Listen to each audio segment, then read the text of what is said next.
Hello, everyone, and welcome to EnglishPod. My name is Marco. My name is Catherine, and today we have another episode in our series all about small talk. That's right. Today we're going to take a look at a work setting where two colleagues maybe run into each other and they talk very briefly about something. All right, so let's check out today's dialogue, and we'll be back in a moment.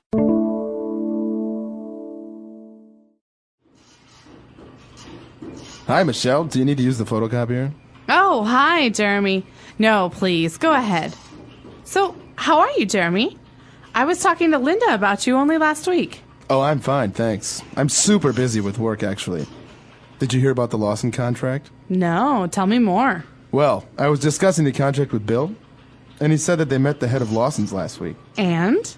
And hopefully they're going to confirm the deal on Wednesday. Fingers crossed. That's great news, Jeremy. Congratulations. Anyway, I must get back, but give my regards to your wife, Monica. I will, Michelle. Speak to you soon. All right, we're back. So now let's take a look at some vocab on language takeaway. Language takeaway. So the first word for you guys today is photocopier. Now, this is something that's very common in offices. That's right, a photocopier, also known as a copy machine or just copier. Yeah, this is something that you use to print on paper or to copy paper. So if I have a document, but I want another copy of it, I put it on this machine and it will copy it and print it out. That's right. So those are the ways that you know of this machine by this name, either photocopier, copy machine, or just copier. All right, but after that, we have a very interesting adjective. This is something that we use very often in spoken English. The phrase here, Marco, was, I'm super busy. But what does it mean to say you're super something? That's right. So when we add the word super to an adjective, we mean that we're very, very, very busy. Super busy. All right, so I'm super hungry. That means you're very, very, very hungry. All right, or I'm super woman. Also, it means that you are very much a great woman. All right, like Superman is very good at going fast and doing things, and so he's super means great or exceptional. So in this case, I'm exceptionally busy. That's right. And moving on to the next line where Jeremy says that he was discussing the contract with Bill. So a contract, we know what this means. Yeah, what is this? So a contract is a document, and it's something that you have to have two or more groups for, or two or more parties. So Marco, between you and me, we could have a contract. It says that when we come to record, you will be respectful of me. That's right. And then we will both sign. So it's kind of an agreement between two, as you said, or more people, but you are promising to respect the contract and to do what the contract says. And if you don't do what the contract says, we have a special verb. We say you broke the contract. So to break a contract. That's right. Well, Jeremy was discussing the contract with Bill, and they said they met the head of Lawson's. Now, Lawson's is a company that we're just using for the dialogue, but what does it mean, the head of this company? Okay, well, if you think about the company as a body, the head is the top. And in this case, that would be the president or the manager or the leader. It's the most important person. Okay, so we can also use this in our offices. For example, the person in charge of marketing, the director of marketing, we also call him the head of marketing. Or the head of the sales division would be the manager of the sales team, or whoever's most important in sales. Another very common example, I think, is the president. Many times they call him the head of state. Yeah, the head of state. So you can have a dinner with many heads of state, and those could be kings or queens or presidents. Very good. All right, so that's all the vocab for language takeaway. Why don't we take a short break and listen to the dialogue again?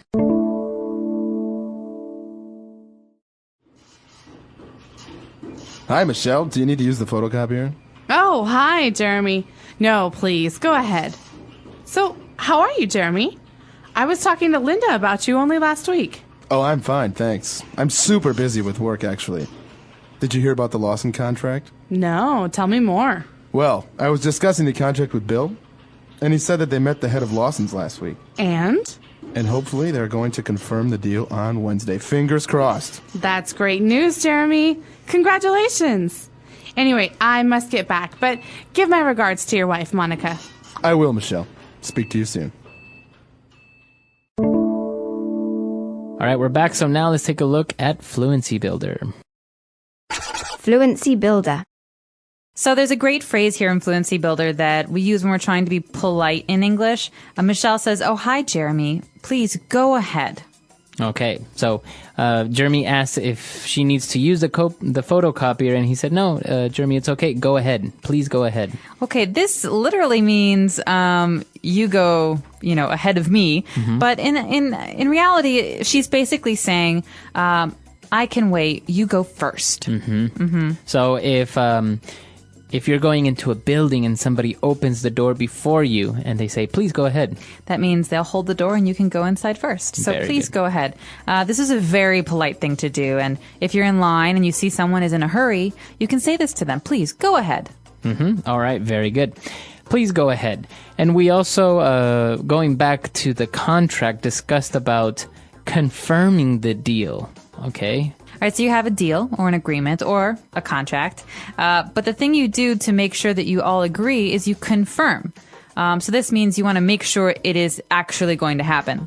And you can actually confirm with many different things. Like you can confirm your tickets to go to Italy.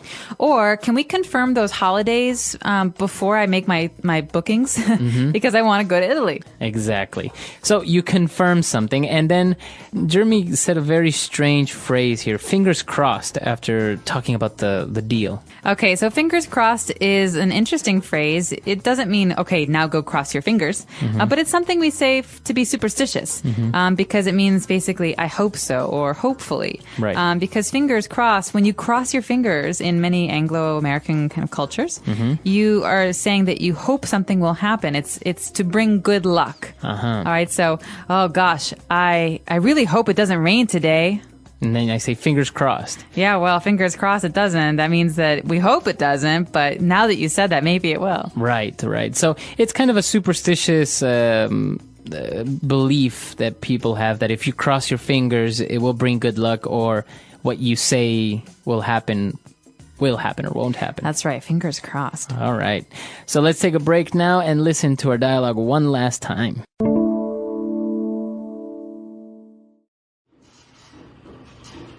Hi, Michelle. Do you need to use the photocopier? Oh, hi, Jeremy. No, please, go ahead. So, how are you, Jeremy? I was talking to Linda about you only last week. Oh, I'm fine, thanks. I'm super busy with work, actually. Did you hear about the Lawson contract? No, tell me more. Well, I was discussing the contract with Bill, and he said that they met the head of Lawson's last week. And? And hopefully they're going to confirm the deal on Wednesday. Fingers crossed. That's great news, Jeremy. Congratulations. Anyway, I must get back, but give my regards to your wife, Monica. I will, Michelle. Speak to you soon. So this is a very common scenario in an office, in a normal office setting, where maybe you meet your friend in the kitchen or the water cooler, the photocopier, and you have very small, brief conversations.